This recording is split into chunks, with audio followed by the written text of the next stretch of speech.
Welcome to the Energy Capital Podcast. I'm your host, Doug Lewin. My guest this week was Nick Chaset, the CEO of Octopus US. They are a retail electric provider operating in Texas, but they are a British company, so they are also operating throughout Europe and in Japan. And some of the most fascinating parts of this conversation, there was tons that was interesting, but some of the comparing and contrasting Texas versus other parts of the world where Octopus is operating, I found particularly interesting. Some of the things the French are doing with demand charges, the British are doing with performance-based regulation, really interesting stuff.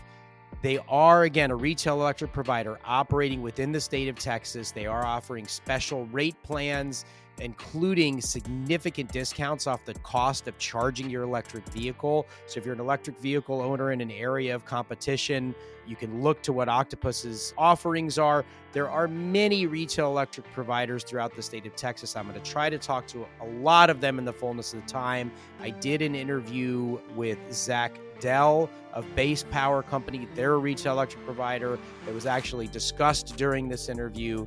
So really fascinating discussion. I love talking to the retailers because they really get to the heart of what consumers want out of their energy system. And if they don't serve consumers well, they don't survive. So I really do find the discussions with reps to be really interesting. This is a paid episode. The first 15 to 20 minutes will be free. And then beyond that, you need to be logged into the Substack app with the email you subscribed with, and then you can listen to it all the way through. If you're not yet a subscriber, please become one today. You support the Texas Energy and Power newsletter and the Energy Capital podcast by doing that, and you get access to all the paid episodes as well as grid roundups, reading and podcast picks, the full archives, and much, much more. Thanks so much for listening. Hope you enjoy this discussion with Nick Chaset, CEO of Octopus US. Nick Chaset, welcome to the Energy Capital Podcast. Thanks for inviting me. Glad to be here. Yeah, really looking forward to this conversation. Really excited about Octopus. Obviously, I've been following the company, but for listeners that may not be familiar with the company, tell us a little bit about the company and also yourself and how you came to be CEO of Octopus US. So Octopus is a British company started 10 years ago by software veterans who decided that big utilities around the world were using tools that were just wholly inadequate for the energy transition, flexible load, intermittent renewables, energy storage, all that kind of stuff. But they also kind of realized that it's really hard to sell software to big incumbent utilities that have been doing things, kind of one way for a very long time. So they said, hey, let's build an energy company to be the first customer for Kraken. And because the UK is a very advanced, liberalized market like Texas, they were able to do that. And just as it so happened, they built a company that ended up 10 years later being the largest supplier of electricity in the UK and the fastest growing retail supplier in Europe. So big businesses in places like Germany, France, Italy, and Spain, and Japan as well. A few years ago, we jumped over the pond to the States. And so we also have a retail electricity supply business in Texas. But as those businesses have expanded, the big incumbent retailers in places like Germany or France or the UK realize, gosh, these guys are, delivering better service, lower cost to consumers. What are we going to do about that? Oh, light bulb. Could I talk to Octopus about licensing Kraken and starting to operate in a way that looks a lot more like Octopus? And so we started licensing Kraken to these third parties, 6-7 years or so ago.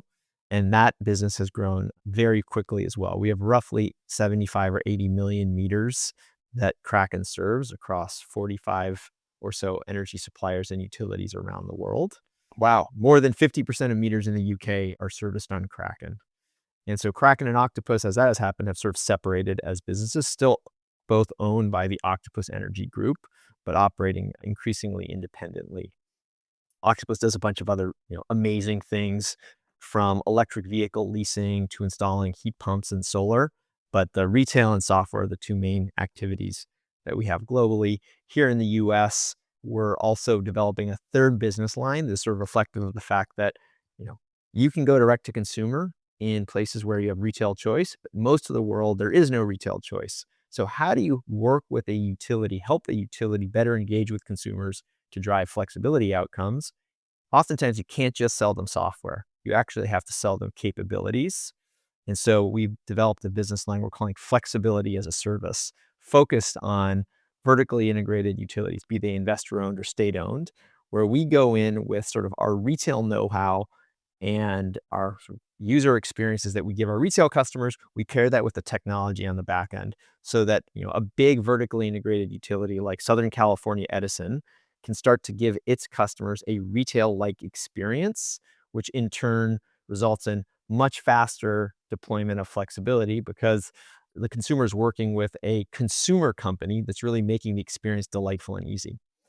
Yeah. So that's where we are as a company. Of course, in Texas, we do have some of those vertically integrated utilities too. So that flexibility as a service that you're doing there is also relevant in the Texas context. But tell us what you were just going to say about yourself. And then I just want to also just ask you, Nick. So Kraken, if I'm understanding it, it's a software that is basically, well, let me ask it this way. Is it doing control of individual devices, or is it's not actually controlling, it's just providing insight to the person in the control room, whether that be the utility or the grid operator or what have you? Talk a little bit more about what it actually does. Yeah. So Kraken has a lot of different functionality. Most Kraken users are using it as their core billing system and customer relationship management. So it's actually going in and ripping out kind of a SAP, which is in that system that's been there a long time with a sort of much more sort of focused, cloud-based, simple to use solution that allows utilities to do things like roll out time of use rates in a matter of days, not months and years. But it's an integrated platform. So what you have is everything from designing a rate to doing the customer billing to actually doing the control of the device. So if Okay. you're, say, an Octopus customer, we power all of our accounts on Kraken. An Octopus customer might go open their Octopus app and say, I want to enroll in Intelligent Octopus, which is one of our flexibility initiatives. And I have an electric vehicle. I click, my Tesla is now paired with my Kraken instance. And then Octopus has the ability to sort of manage when that vehicle charges in a manner to ensure that we're optimizing its energy prices. And what the customer just says is, my preference, the car must be charged to 80% by 7 o'clock in the morning. And so we just say, we guarantee that outcome. And between when you plug it in at 6 p.m. and 7 a.m., we get to sort of decide when the charges are going to happen. And what does the customer get in return? Do they get a lower rate They get a lower overall? rate. Okay. They get a lower rate. Yeah. So in the case of our standard product, we typically offer 75% off the cost of charging that EV. But we just rolled out a new product in the UK, and we're sort of exploring how we might be able to do it in Texas, where we're bundling a lease of an EV with a home charger, and all you can use energy for that vehicle. So for 400 pounds a month, call it $500 a month, you get a car, a charger, and all the charging you need for that car. I'm sorry, did you say what kind of car? Is I that didn't. So it's a BYD. Okay. Okay. And it's a bidirectional BYD. So that's why we have not been able to roll it out in the US, because BYD is not yet a brand selling that vehicle in the US. But you can get a BYD in the UK at this point? Yeah. That's kind of fascinating. Okay. Wow. So there's so many different directions I want to go. I knew this would be fun. All right. So what I want to stay with for a minute, Nick, is the customer experience. So I have an electric vehicle. I'm a member of a co-op in Texas. They actually do have time of use, but it's like 1 or 2 cents different, and it like starts at 5 a.m. versus like there's all these reasons why like they didn't give me any software to manage it. So I've opted into the time of use, but I'm really not moving the charging around. So basically what you are doing with this software is making it that the customer can just opt in. They don't actually have to do anything. Everything is automated for them, but presumably they can see in the app, here's what I saved last night by allowing Kraken to optimize. Is that right? And I That's assume right. there's also override capabilities if they're like, no, I need it. I'm about to drive out of town in the morning. I need it 100%. I don't care what it costs. Just charge it up. That's right. So you'll see in the app what the cost to charge your vehicle will be, kind of over the course of the month. So you sort of see, all right, it would have been $25, but I'm only paying $7 because I'm enrolled in Intelligent Octopus. And then, if I need to override, there's very easy functionality, just bump charge And so charge to 100% right now because I need my car in an hour, not in 7 hours. It's all with the consumer in mind though, right? Like we built Yeah. all of the user experience with the idea that consumer flexibility is first and foremost about maintaining consumer utility of that measure. Nobody has a thermostat first and foremost to participate in a grid service. Nobody has an EV to participate in a grid service. Frankly, nobody has a solar and a battery to participate in grid services. They have those things for very clear consumer utility use cases. And our job at Octopus, frankly, our job as retail suppliers is to deliver maximal utility at lowest possible cost. Our view is with flexibility, we can deliver both great utility and low costs. So we look to co-optimize those things. So let's talk about Texas. You guys are active in Texas. I think you've been active in Texas 3 or 4 years, maybe 5 now, something like that. Talk about the Texas competitive market. How is it similar, different to some of the other markets you're in? How's growth here? And what do you think is kind of the potential in Texas? So, the biggest difference between Texas and, say, the UK and Germany is price volatility. So, in Europe, we've had price volatility because of the Russian invasion of the Ukraine, but it was really one-way price volatility. It's like one day prices were here, next day prices were here. But, day in, day out, the consumer price volatility is not really significant. Some of that has to do with market structures like price caps. Some of that just has to do with sort of the underlying types of generation. So you don't have like a day where the prices were $50 and then $750 because of the ramp.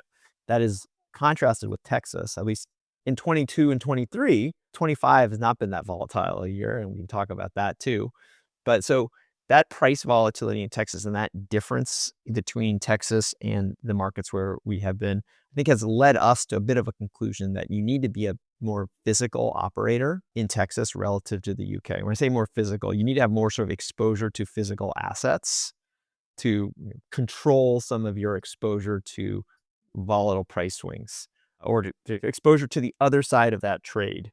You need to own generation, which is pretty much right, is basically what you're saying, or not quite? Yeah, own generation or control it through, a longer term tolling type of arrangement. Sure. But you need to have exposure to both sides of the trade, the load side and the generation side, to be able to effectively manage risk. Or at least that has been the case in Texas. I think 2025 is calling into question the efficacy of lots of exposure to batteries or generation in general, because the market has been a lot less volatile. But again, we can talk about that a little more. So 24 24 as as well. well, right? I mean, Yeah, each of the and last it's 2 actually years. Yeah, yeah, this is a yeah. feature, not a bug, right, of the Texas market, is that you get things built. So all that is to say, the growth trajectory of Octopus in Texas has been different than the growth trajectory of Octopus in, say, Germany, because we've been a little bit, I would say, more conservative when it comes to growing the business in Texas because of that volatility experience in 22 and 23. And so you capitalize a business differently, you grow a business differently if you want to say, hey, for every 10,000, 20,000, 30,000 retail customers I add, I need to think about what my generation addition strategy is going to be. I need to go and acquire, you know, 10, 20, 30, 50 megawatts of batteries that I control on the other side of it. It's going to be a more incremental growth strategy if you're pursuing sort of a gentailer approach than say, I'm short only retail, I'm going all in, I'm just going to grow retail as quickly as I can and not be so worried about the generation side of the trade. Yeah, it's fascinating because that really is the way the market has trended. I don't know that maybe some people saw that coming. I don't think it was obvious, 10, 15, 20 years ago that that's the way it was going to go, but there's very few independent reps. Most of it is now sort of the Yeah. gentailer model, right? Calpine owns a rep, Nextera owns a rep, obviously Vistra and NRG with the big brands TXU and Reliance. So it's really just kind of the way the market has gone. Now, but for y'all, I would imagine it's a little bit different simply because, and I'd love to get into this a little bit, like, so your customers, I would think, are kind of either because you're directly marketing to this type of customer because they're kind of self-selecting to pick Octopus, probably have I would assume, a much higher penetration of like solar and storage owners, also folks that are signing up, opting into demand response programs, whether through a thermostat or EV charging. So aren't there sort of multiple ways to kind of hedge that risk? I understand you would need some generation, that makes total sense, but maybe you don't need as much as other retailers because you have that. customer participation, or is that not Yeah, right? no, that's right. I mean, we actually kind of think of ourselves as wanting to be a flextailer, not a gentailer. And a flextailer Flex is Tailor. a Yeah. What does that flextailer mean? means you have flexible generation resources, batteries in front of the meter, Hmm. Hmm. and you pair that with load flexibility, and you're trying to co-optimize your load flexibility with your batteries. And I'll give you sort of a simple example. So on a hot summer day, price starts to form at 5 p.m., 6 p.m., 7 p.m., 8 p.m., 9 p.m. So you may have a 4-hour period. And typically, the batteries that you're going to see in the market, we toll a battery, a 50 megawatt battery, 2-hour duration that we control. So in our gentailer strategy. So I'm going to capture 2 of those 4 hours. Well, I may want to dispatch my thermostats that I have for the first hour, dispatch my batteries, my big battery in front of the meter battery for the hours 2 and 3, and then throttle down EV charging in hour 4. And I'm looking at each one of those things in relation to one another. And, so think about what is the sort of the optimal sort of mix of discharging my battery and modulating customer loads. That's fascinating. And I would assume that your software is doing all that in much more granular than an hour, right? It's Right. probably Yeah. even in 5 minutes or even in some cases in seconds, switching between those things. I'm wondering how, though, does that work if you're then licensing the software to your competitors? Like they've got the same, doesn't that take away some of your advantage? I think in principle it does, but it requires a commitment to pursue the strategy from your competitors, right? So if you think about the Texas context, there are some really innovative, new market entrants that are all in on this strategy, and arguably maybe you're doing some of it better than we are. Base Power is so all in on batteries, for instance. Very cool. But I don't know that NRG or Vistra, as 2 examples, are operationally thinking about the co-optimization of those strategies. So it would be great. We would love for those big companies to start sort of pursuing those strategies more deeply. And they are. NRG, I think today announced the first results of their virtual power plant partnership with Nest thermostats. And, it's 100 plus megawatts. Yeah. That's great. I would really love to dig into how they are dispatching those thermostats, how that dispatch is affecting their trading strategies and their generation dispatch strategies, because, it's a different operating philosophy than sort of business as usual, which is like you have your retail desk that's just thinking about serving load, and you have your wholesale desk that's sort of managing trades and generation, and they're not necessarily going to be interconnected. In a world where, you really are thinking about load and generation as co-equal resource types, you have to have greater integration of those teams. And that's coming, absolutely sure of that. But, we feel like we're native to that strategy. So that gives us a bit of an edge. A bit of a first mover kind of an advantage there. So have you guys been involved in the aggregated distributed energy resource pilot and actually trying to have DERs participate in ancillary services and that sort of thing? Yeah, we have, and I would say we've had a bit of a shift in our level of involvement over the last year. Some of it has to do with sort of my background and a bit of my philosophy around sort of how do you maximize the value of distributed energy. So, I come from running a retail supplier in California, different market structure where you didn't have lots of market access. And so I've come to have really high conviction that a lot of the value of flexibility should be as a load modifier. So it's what I don't have to buy from the market Yeah. instead of participating assets in the market independently. And some of that just has to do with the fact that I also have heavy skepticism in sort of the third-party aggregator model. I tend to think that the load serving entity is the most efficient conduit for consumers to benefit from flexibility. Some of that is because most customers, as I said earlier, don't actually want to think about flexibility. They're not here to trade their consumer loads. There are some people, but 95% of consumers think about energy just about 7 minutes a year. And it's usually like when they look at their bill and like, why is it so expensive? So the trusted retailer load serving entity, let us manage it on behalf of the consumers. That's how we scale. And so getting back to ADER, I think my general view is it's great. Like we're making progress. We're building more of the piping to sort of do the measurement and verification of flexibility. Though I tend to think from a scaling standpoint, the way we're going to scale flexibility is as a load modifying strategy. So if I'm forecasting high prices tomorrow, I'm gonna have to bid load in. If I know that I can dispatch 50 megawatts of load flexibility, I'm gonna bid 50 megawatts of lower load into day ahead. And, I'm gonna manage my exposure to the market. And so Yeah, that's a bit more of a philosophy that I have around sort of how you think about sure. scaling flexibility as opposed to direct market participation. Not to say direct market participation is a bad thing, but I just think for residential, it may not make the most sense. I think when you start getting into larger consumers, big It facilities with might make lots of more behind sense the meter there. Yeah. co-location, makes total sense, right? They're more sophisticated. They're going to actually have plant managers or facilities managers or partners who want to actively participate. Well, and I think it's really a question of value, right? It's where really, when you say it's philosophical, the philosophy is, don't let me put words in your mouth. You tell me this is right, that you see there's more value in using those distributed assets to shape the load, as you said, to impact your broader bidding strategy rather than as a specific ancillary service injected into the grid at a particular time. That shaping of the load, I think, is one of those things that is starting to make its way into the collective consciousness of the energy industry of how vitally important that is. I think in the beginning, it was kind of, yeah, there'd be emergency events. And then you started to get into there's this variability of renewables. And now we're seeing that just in and of itself, regardless of whatever the generating asset is, being able to take that load shape and move it around. I did a podcast with Blake Ricketta from Sonnen, and the way he put it was like shape load perfectly and inject energy optimally. And I thought in 6 words kind of sums up what's going on the demand side.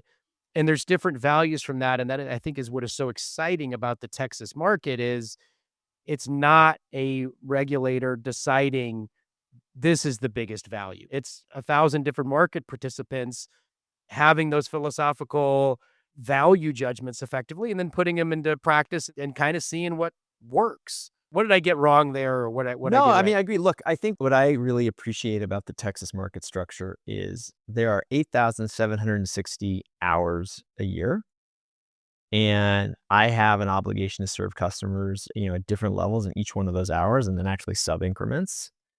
And my price exposure is based on, those 8,760 hours. And it's very straightforward, actually. It's very simple.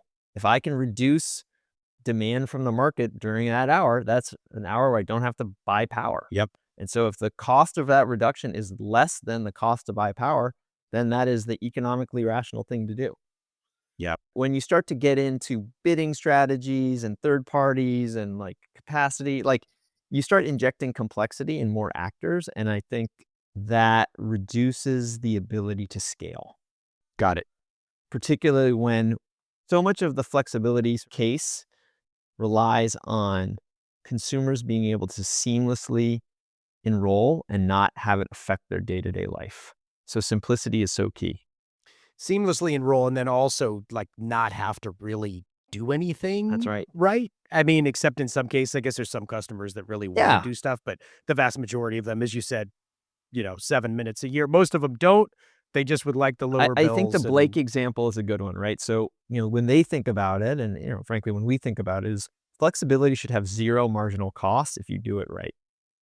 Because you're selling a battery to a consumer for backup power. Maybe it's the solar to help sort of fix their price.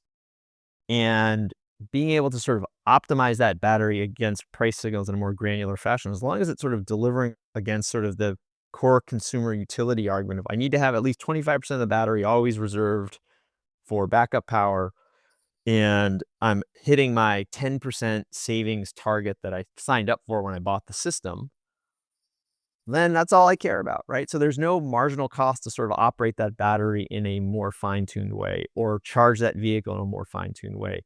So it's just a matter of saying, how do I make the customer acquisition journey seamless and easy? They'll sign up, one click, doesn't cost anything to really acquire that customer because we made it so simple. And then you aggregate very low marginal cost flexibility up to actually have scale and low cost. And that's the holy grail, right? And I think in Texas, we're still working on the scaling side of it at Octopus, but in the UK, I think we've demonstrated that ability to scale. We have over 2 gigawatts of EVs under management, and we started from a standing start 18 months ago. wow. Yeah. That's really cool. So are you seeing in the data from your customers, and you could speak to, I'm actually curious to hear this about both Europe and Texas, that they are getting those reductions? I assume you're doing analysis around this all the time. Your typical customer, you've got their energy data once they sign up, so you know what their bills were. Are a majority of them, all of them, most of them getting some kind of reduction when they sign up into these kinds of flex tailing kind of programs, as you put it? Yeah, I mean, that actually gets back to the importance of offering it as part of the core retail offering, not as sort of like a sidecar aggregator model. Mhm. Because when we offer a customer a flexibility initiative, it is going to cost 75% less to charge your car than it would normally we'd otherwise charge you. So if our base rate in Houston today is 12.5 cents, if you let us manage the charging of your EV, the increment of cost associated with that charge may only be 4 cents. We don't offer this initiative exactly in Texas, but that's kind of what the analog would be. So the bill impact is absolutely clear. When you sort of disaggregate and you say, no, it's not on the bill, I'm going to give you a Venmo payment or a gift card, you start to make it harder for the consumer to understand the benefit of giving access to their device.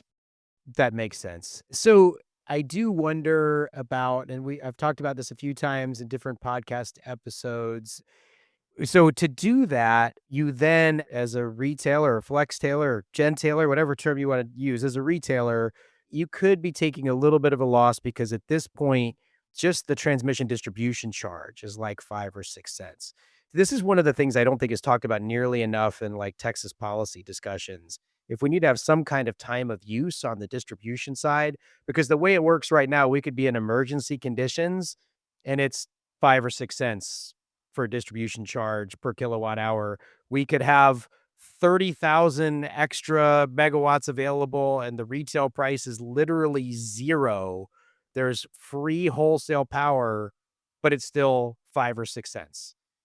Is that an innovation that you'd like to see happen in Texas, or is it not really high up on the priority list?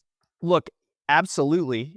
Where are costs rising fastest in Texas? It's not generation, right? So CenterPoint, I think, just filed a rate case where they're seeking to raise their TDSP rates by double digits. Oncor. Generation costs are actually going down. Yeah. Yeah. TDSP rates are going up, right? And when you keep TDSP rates, and there's even a fixed portion of that, which I think makes sense actually. There's certain fixed costs in the network that every customer incurs. There's a non-trivial portion of the TDSP rate that is volumetric, irrespective of when you use the power.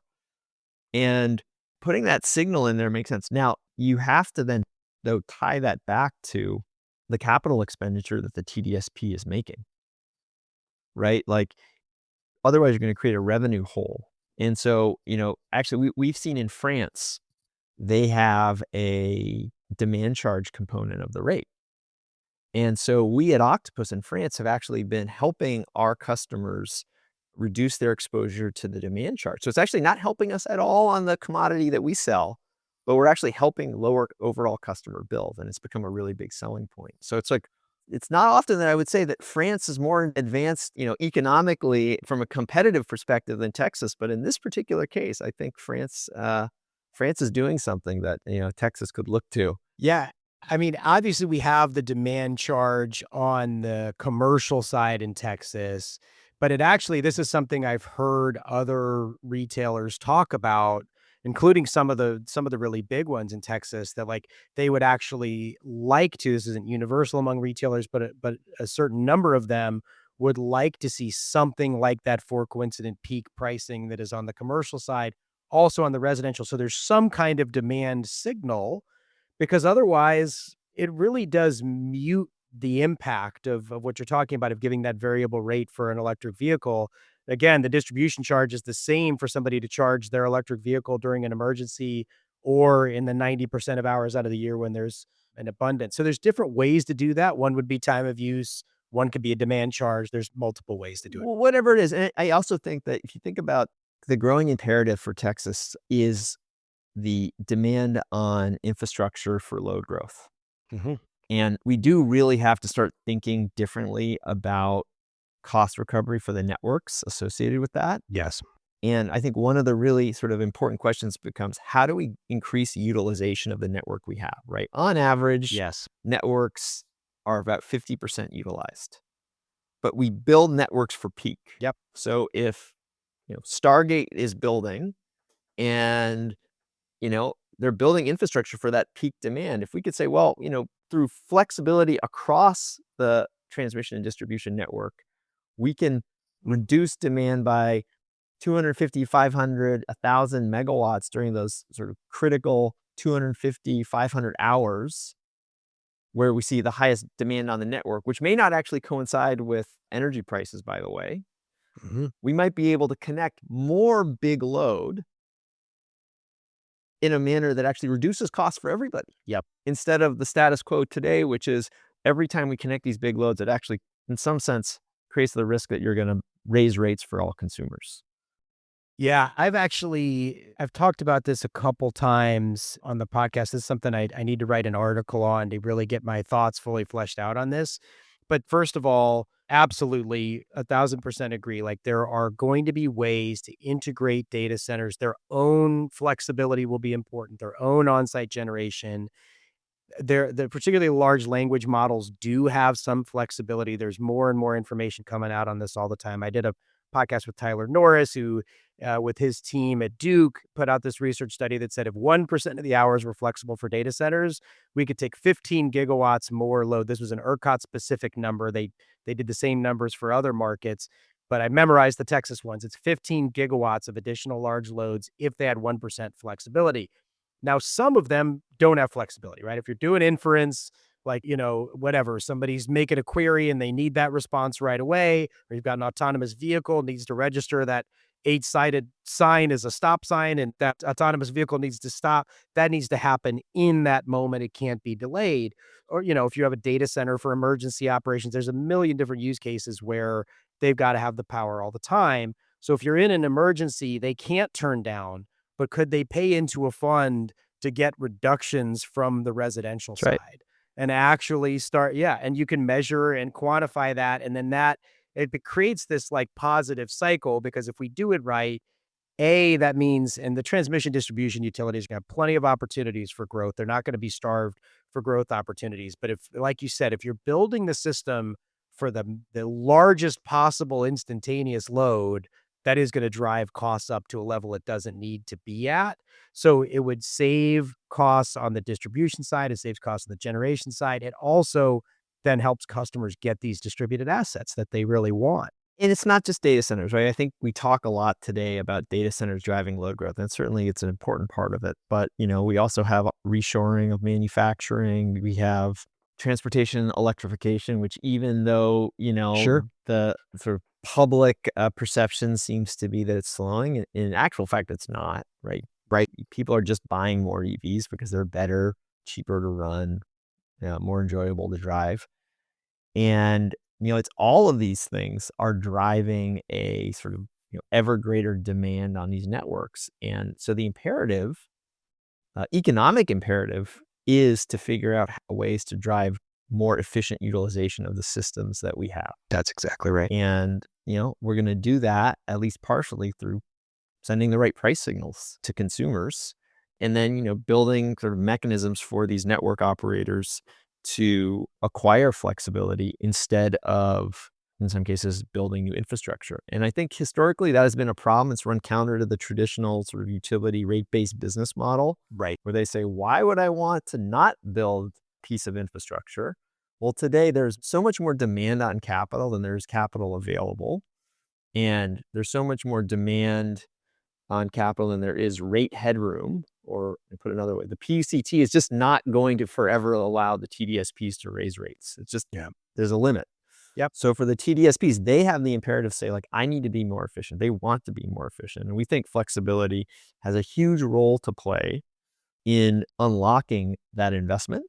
And so it becomes the question of, like, how do we work as retailers in Texas with the TDSPs to give them access to the flexibility that we are able to harness from our customers or the munis, right? I think, in some cases they may be some of the first movers. So, I think CPS and Austin Energy in particular are both sort of thinking about this quite creatively. I want to come back to that one in just a minute. On the TDSPs, you mentioned a rate case earlier. It's Oncor, which is the Dallas-Fort Worth, right, in West Texas utility. Their rate case is coming up. I think this is going to be an interesting test case to see if the PUC wants to look at stuff like this. Can we actually we have the data from ERCOT. There's something like 5 or 6 gigawatts of distributed resources that's inclusive of solar, batteries, and distributed gas throughout the system, but like 5 or 6 gigawatts at this point. The scaling is pretty, strong up and to the right. So it's like you said, at some point that will break. You cannot build a system with 40, 50, 60 gigawatts of load growth coming in the next few years. EIA just put something out saying ERCOT is going to have 14% growth next year. Like, you are going to have the flexibility. So that is one area where I think we can look at that rate case and see how some of this is playing out. I do want to talk about the vertically integrated utilities. I want to ask you one more thing on this front, though, before we move away from this. So you guys are obviously, as you said, active in Europe. One of the things that I think is the biggest difference between Europe, I had the pleasure to actually go to Europe on like an industry meeting a couple of years ago, and a lot of the discussion was around DSOs, the distribution system operators, right?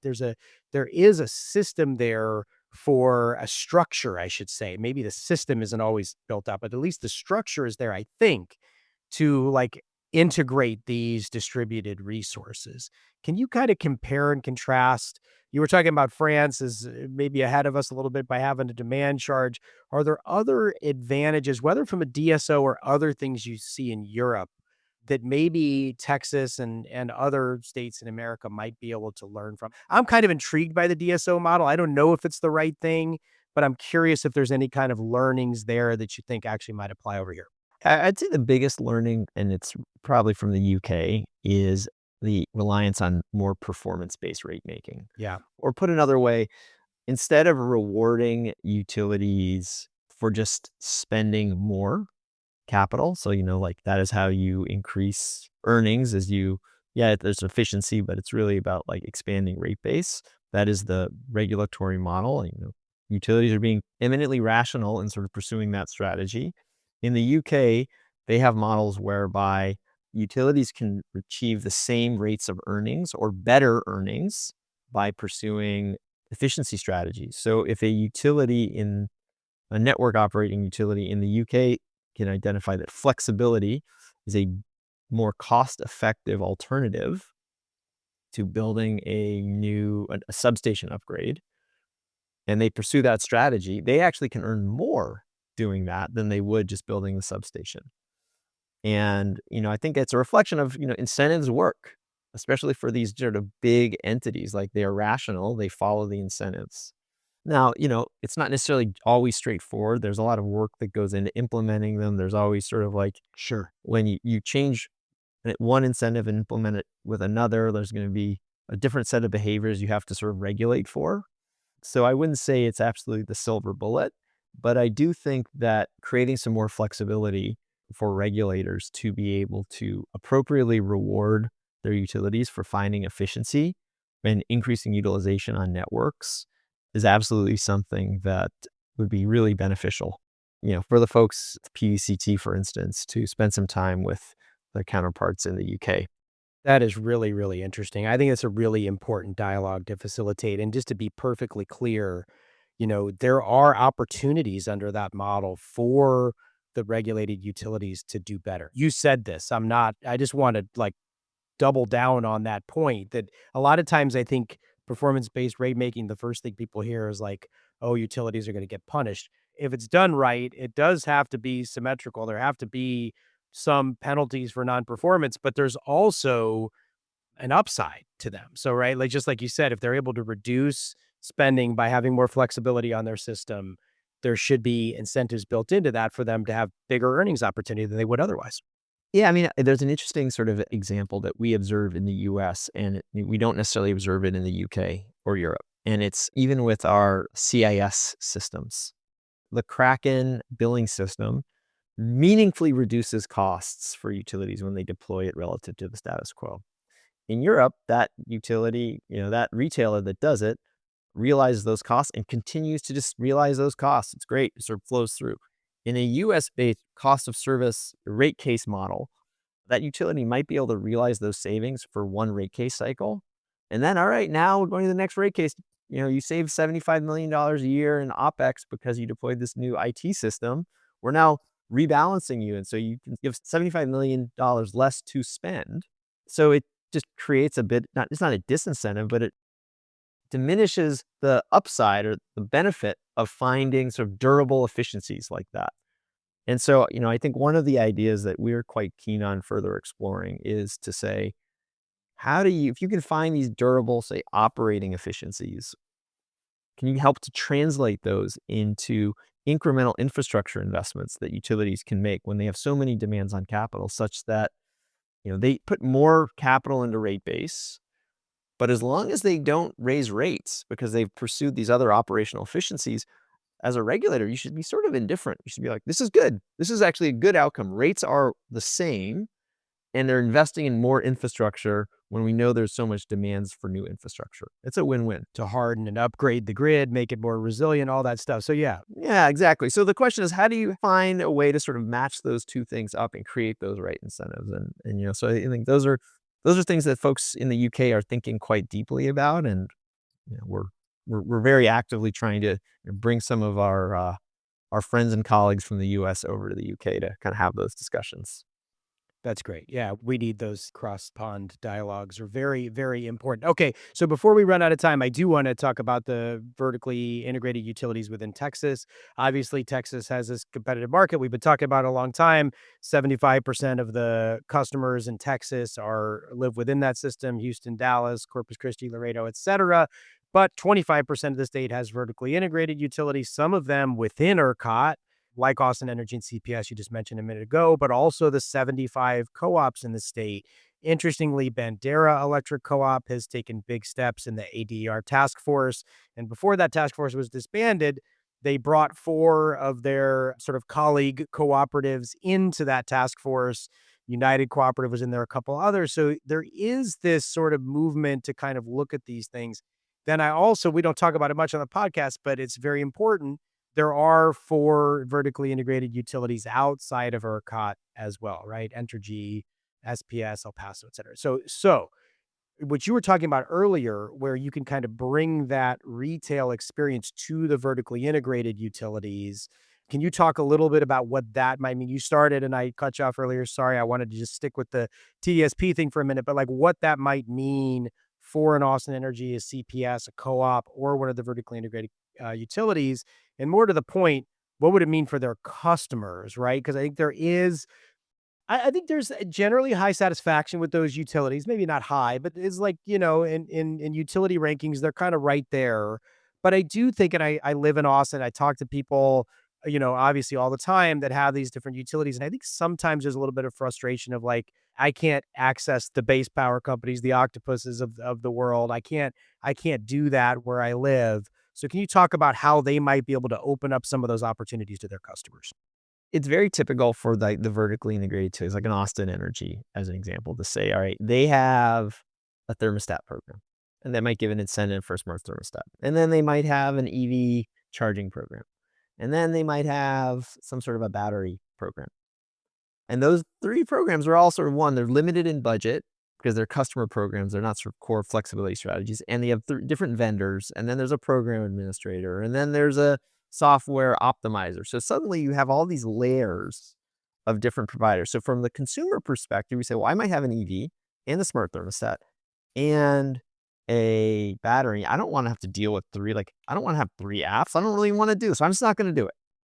But the real value to Austin is when they can say, I can actually look at this one home and there's 3 different things. And how do I kind of co-optimize them, recognizing that I can't do too much with the thermostat because I don't want to make someone uncomfortable and have an unhappy customer. So that home may also have an EV. So I want to sort of co-optimize how I manage the thermostat against the EV charging, as an example. And so what we're doing is we're bringing a solution where we say, hey, Austin Energy, because in our retail business line, we're working with every measure in the home, the thermostat, the EV, and the battery. And we have a really easy to use consumer app that people log into and they enroll their devices and it just seamlessly happens. And you can see how much you saved. Austin, what if we came to you and brought that solution and offered it to Austin customers? And it might still be the Octopus app, but hey, when you go to sign up, the landing page will say Austin Energy, and we'll figure out how to sort of customize, enough of the brand and the experience to sort of align with, the Austin Energy sort of priorities, so that these are still Austin Energy customers. They're not Octopus customers. We want to make sure that that relationship is maintained, but we want to empower Austin to be able to give their customers an Octopus-like experience when it comes to flexibility.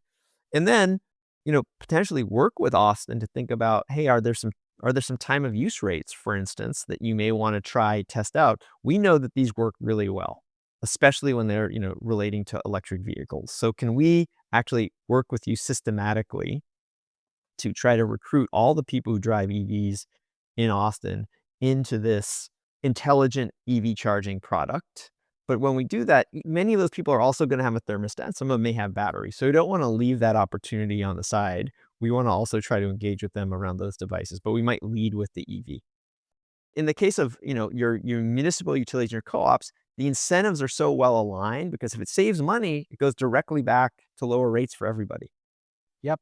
It's really interesting, Nick. I was at a friend's house. This friend had recently bought a battery. They were telling me about it. They're like, this is so cool. Next time the grid goes down, my house is going to stay up. I was like, yeah, it's awesome. Like, are you enrolled in a program where Austin Energy is like paying you for the use of that battery? Looked at me like I was speaking a foreign language. He was like, what do you mean? And of course, Austin, like, it's a municipally owned utility. Like, somebody had to, for the city, permit that. They know there's a battery there. I was like, did they ask you? He's like, asking me what? He didn't know what I was talking. Like, it was like no compute. And this was he's a really smart guy, right? He's just like, doesn't think about energy all the time, right? So like, I think for a lot of customers, there's a disconnect here that like, hey, that thing that you just bought just in case the power goes out actually has real value to the grid and you should be paid for that. That thought never occurred to him. There's a huge problem, I think, that we face in our industry. We are all highly energy literate, highly energy aware. And I think we often forget that most people just don't think about it. So we're like, well, of course you're going to think about, signing your battery up for VPP. Of course you're going to enroll your thermostat. And that's just, that's a bit of our confirmation bias we have as, of course, electricity professionals. And you got to think about this more from the context of like mass market consumer. And I just wonder like how many of those batteries are out there in so Austin many systems and co-ops areas that they're not using. It's just this like unrealized value just sitting there. Well, I got a million more questions I could ask you. This has been a lot of fun. I'm really excited to continue to follow Octopus and its trajectory. Nick, is there anything else you wanted to say? Anything that I should have asked you, but I didn't, that you'd like to speak to before we end?